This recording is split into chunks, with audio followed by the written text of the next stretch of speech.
and gentlemen, the year is 79 AD, and we are live in beautiful Pompeii, bringing you the coverage of the eruption of Mount Vesuvius. As we speak, rock is falling from the sky, and pyroclastic flows are surging down the mountainside. Being a stratovolcano on a convergent boundary, Mount Vesuvius has been on watch since the massive earthquake in '63. However, no one thought that the eruption could be this cataclysmic. To provide more insight into what has been happening in Pompeii, we have an exclusive interview with eyewitness Pliny the Younger. Mr. Pliny! Pliny is my father. Please just call me the Younger. Mr. the Younger, could you tell us more about what has been happening here at the Mount Vesuvius eruption site?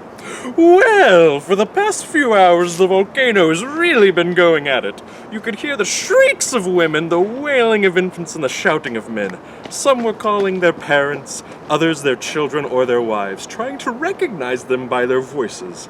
People bewailed their own fate or that of their relatives, and there were some who prayed for death in their terror of dying. My goodness, that's terrible. Hold on. Ah! I'm on fire! Hold on. I'm just now receiving word that there are over 2,000 confirmed casualties as a result of the eruption. This has truly been an awful sight. Strangely enough, I have never seen so many individuals covered with ash and frozen in almost statue-like appearances. I would wager that many of the unfortunate souls victimized by the eruption suffocated on ash if they did not succumb to the heat first.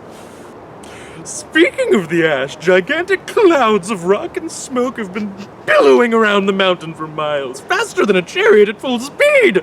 I can't imagine what has been done to the city. Surely it must be leveled by now.